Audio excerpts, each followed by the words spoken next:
And welcome back to A Neighbor's Choice Radio. I'm David Gornoski, and my guest today is Jerry Bowyer, a good friend of mine, an economist, and the publisher of townhallfinance.com, where some of my columns, you can find them as well. How's my spelling doing lately, Jerry? Is it doing good when I send you those good pieces?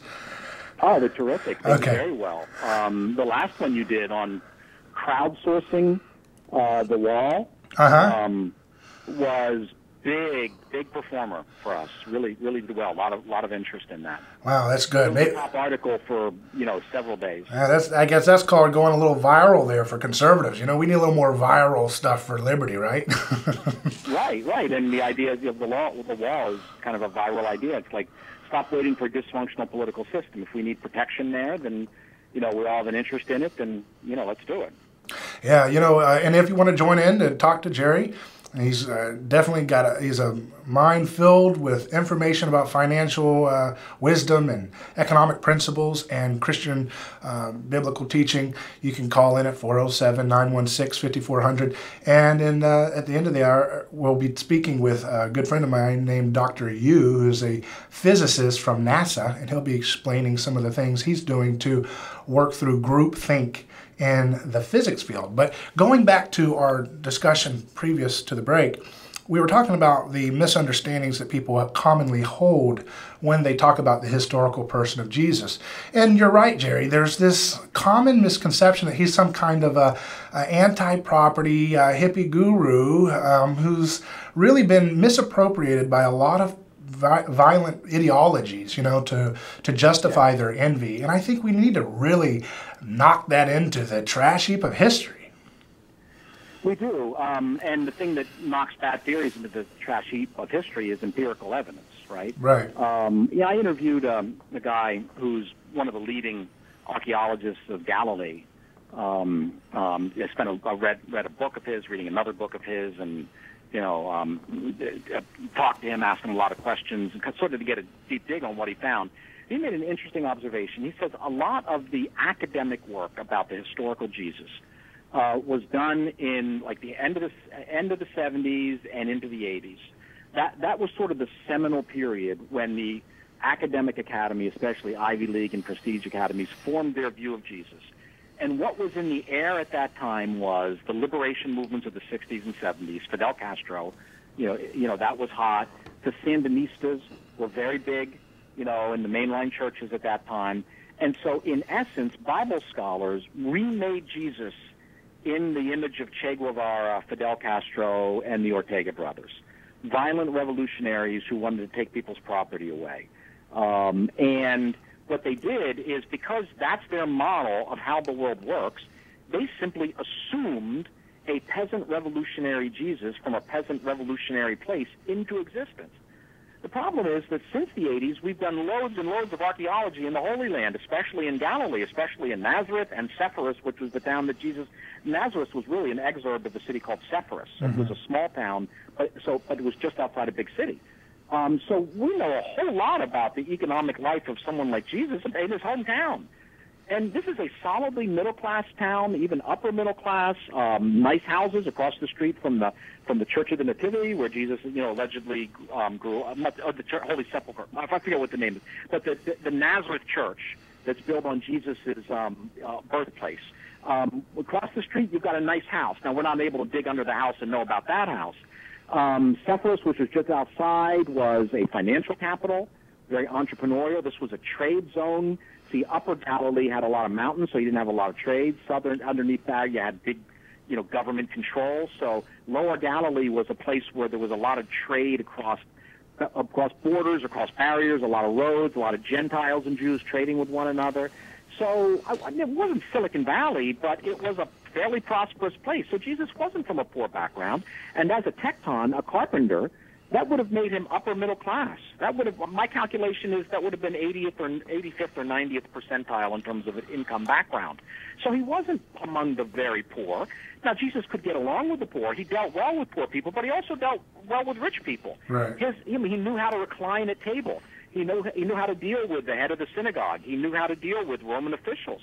he clearly was used to being in the presence of wealthy people as well as non-wealthy people. So he was kind of in the middle.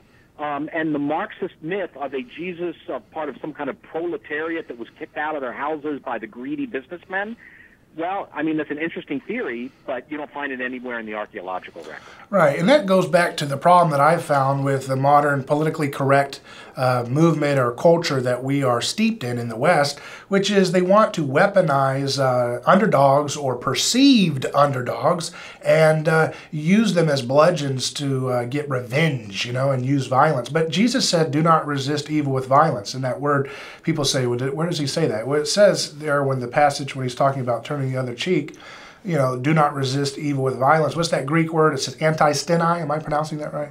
Yeah, I think that's right. And it means to resist with force. And I think a very simple principle, and maybe you can elaborate or correct if there's something else you see there, but a very simple principle for that is, if you think that your neighbor is practicing evil behavior because he's greedy or he's selfish or he's got hateful ideas, you don't use violence if you want to imitate Jesus, right? You just don't do that because you're abandoning what he told you to do. Yeah, right. And let's put that passage in the Sermon on the Mount into context, because the sort of default position of lots of Christians is to read it as private and personal when it is in fact inherently political. The idea of carrying a pack an extra mile or being backhanded across the right cheek, this is the language of occupation. The being compelled to carry the pack for a mile is actually legal language under Roman imperial law, that the occupying soldiers could legally force you to do that. So we don't have to drag that passage into a political context. It's already in a political context. And what Jesus saw, as opposed to all the zealots around him, who he spent much of his short public life opposing, is that a violent revolution against Rome would be a terrible idea, and it would be very, very destructive. And what was happening is the resentment against Rome was growing and growing and growing, and it wasn't just resentment, it was plans for a violent revolution. Jesus, who did Jesus famously hang out with? Tax collectors and prostitutes, right? And the normal church conversation... So he that was like the swamp. That was like his version of D.C. he was hanging out with. Say again? He was hanging out with his version of D.C., tax collectors and prostitutes. Well, yeah, I know, and that's kind of funny. But there is a kind of a political context to that. Was he hanging out with rapists? Was he hanging out with thieves? I mean, there's all sorts of bad people he could have been hanging out with. No, tax collectors and prostitutes were particularly despised because they were allied with Rome. Mm-hmm. Rome was the occupier. They put tax collectors in power, and whenever you have soldiers, occupying soldiers, the prostitutes have a ready source of business. So Jesus was opposed specifically because he was dealing with the people who were associating with the Roman occupation. So this stuff's already political, but Jesus was saying, listen, a violent revolution is not going to be the answer. And it wasn't. Israel rejected his advice. When they were given a choice whether to release Barabbas or Jesus, they chose Barabbas, the violent revolutionary.